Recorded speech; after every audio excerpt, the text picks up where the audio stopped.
안녕하세요. 메자닌에 꽂힌 HLB그룹이 올해만 2천억 원을 조달했다고 합니다. 운영자금 조달은 물론 M&A 거래대금을 현금과 메자닌을 섞어 마련하는 방식이 눈에 띈다고 하죠. 메자닌 채권 발행 상장 기업의 재무적 특성을 보면 소속 시장 평균에 비해 규모가 작고 재무 상황이 열악한 것으로 나타났다고 합니다. 당연하겠죠. 상황이 좋으면 메자닌이 아니라 채권을 발행했을 겁니다. 또한 메자닌 채권을 발행한 기업 중 발행 이후 상장 폐지된 비중이 6.9%를 기록하고 있다고 합니다. 반대로 해석하면 93.1%는 상장 유지 중이라고 볼 수도 있겠네요. 정확하게 비교해 보려면 실험군과 대조군을 설정해야 합니다. 메자닌을 발행한 기업과 발행하지 않은 기업을 비교해 봐야 하죠. 비교하지 않았으므로 메자닌을 발행하면 상장 폐지가 잘 되는가에 대한 결론은 잘 모르겠습니다. 오히려 생각과 다르게 메자닌을 발행하지 않은 기업의 상장 폐지 비중이 더 높을 수도 있죠. 이런 경우엔 메자닌조차 성공적으로 발행하지 못할 정도로 시장의 신뢰를 잃은 뒤 상장 폐지된 기업이 더 많다고 이해할 수도 있을 겁니다. 어찌되었든 현재 상황에서는 정보가 부족하므로 모른다가 정답입니다. 메자닌 채권의 발행 방식을 보면 공모 발행 비중이 지속적으로 낮아지는 추세를 보이고 있다고 합니다. 사모 발행한다는 거죠. 2018년 발행된 메자닌 채권의 공모 발행 비중은 4.3%에 불과하다고 합니다. HLB 그룹도 이런 사실과 일치하는 모습을 보여줍니다.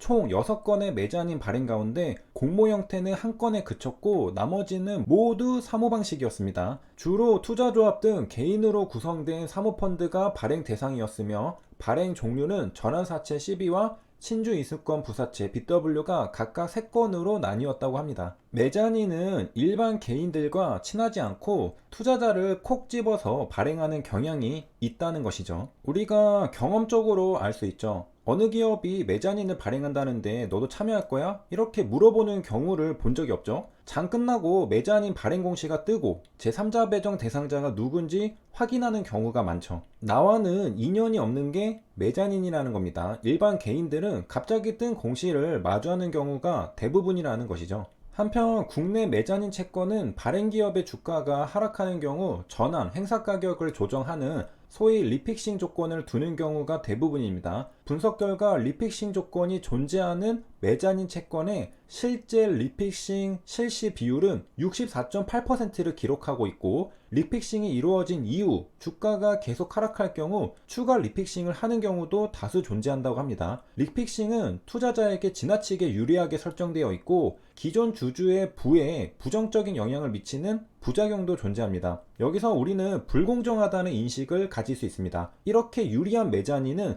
정말 대부분 사모로 발행합니다. 나에게는 기회조차 없고 누군가는 계속해서 이득을 본다는 것이죠. 메자닌이 발행되면 기존 주주들이 피해를 봅니다. 유리한 리픽싱 조건이 걸린 메자닌은 대부분 사모로 발행되기 때문이죠. 리픽싱이 자동으로 평단가를 낮춰주고 가격이 올라서 고점 시세 차익을 보면 그 이득만큼은 기존 주주들이 손해를 보는 것입니다. 희석 효과가 발생하죠. 메자닌 채권은 부채 형태와 자본 형태를 동시에 지니는 혼성, 하이브리드 구조를 지니고 있기 때문에 상대적으로 불확실성이 높은 기업에 적합한 자금 조달 수단이라고 볼 수 있습니다. HLB와 같이 신약 개발 회사는 사업 모델 자체가 태생적으로 불확실성이 높습니다. 그러니 적합한 자금 조달 수단을 이용하는 것이라고 볼 수 있습니다. 2019년 상반기 국내 메자닌 채권의 발행이 크게 증가했다고 하는데요. 메자닌 채권 시장의 활성화는 혁신 기업의 자금 조달 기회를 확대하는 긍정적인 측면이 존재합니다. 프리미엄, 메리트를 안 주면 선뜻 투자하기는 쉽지 않죠. 내가 위험을 감수하는 만큼 이점을 채워줄 수 있어야 쉽게 투자할 수 있는 것이죠. 메자닌 채권의 발행 요인을 3가지 유형으로 구분할 수 있습니다. 대리인 비용 감소,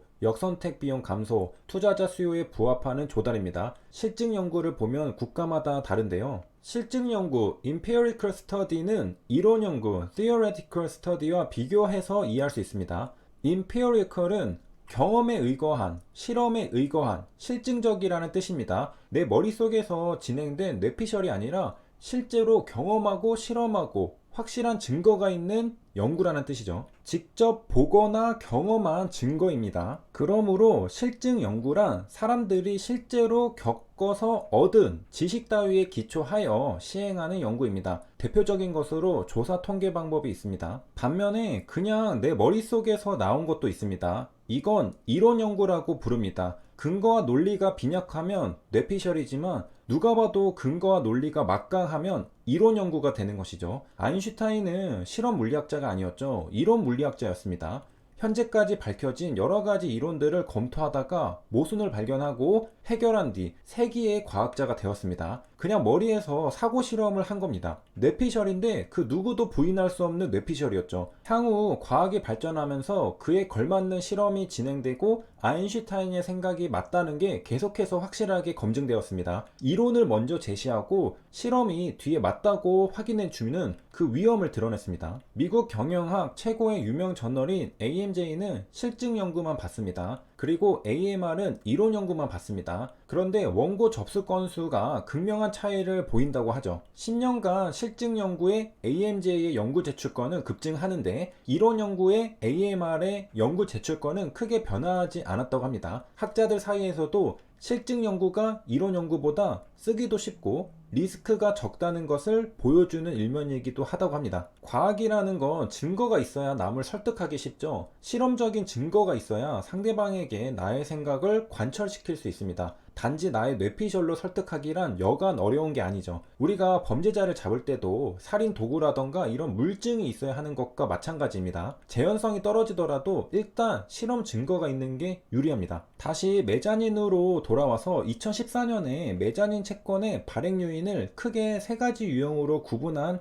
연구가 발표되었습니다. 아마도 이건 이론 연구라고 볼 수 있겠죠. 그리고 이어서 다른 학자들이 실증 연구를 진행한 걸로 보입니다. 그랬더니 국가마다 발행 목적이 다소 다르다는 걸 알게 되었죠. 미국은 주식 발행에 따른 대리인 비용, 역선택 비용의 문제를 해결하기 위하여 메자닌 채권을 발행하는 경향이 높고요. 유럽은 주로 부채 조달 비용을 절감하기 위한 목적으로 메자닌 채권을 발행하고 있다는 결과가 나왔습니다. 2014년 논문을 보겠습니다. 제목은 우리가 CB에 대해 아는 것과 모르는 것입니다. CB의 발행 동기에 대해 다룬 논문이죠. 이미 우리는 이 논문의 결과 세 가지 유형으로 구분했다는 걸 알고 있습니다. 그리고 투자자들에게는 가장 궁금할 Shareholder Wealth Effect도 다루고 있습니다. 내가 매수한 기업이 CB를 발행하면 내 돈은 어떻게 될까? 나는 손해일까 이득일까 이런 거죠. 앱스트랙에서는 실증 연구 (Empirical Studies가) 그동안 어떤 작업을 해왔는지 설명해 줍니다. 실증 연구는 그동안 이론 모델이 제시한 예측이 잘 맞는지 테스트하는 데 집중해 왔다고 하죠. 이 논문은 전반적으로 흥미로울 것 같은데 다음에 기회가 되면 자세하게 다뤄보도록 하겠습니다.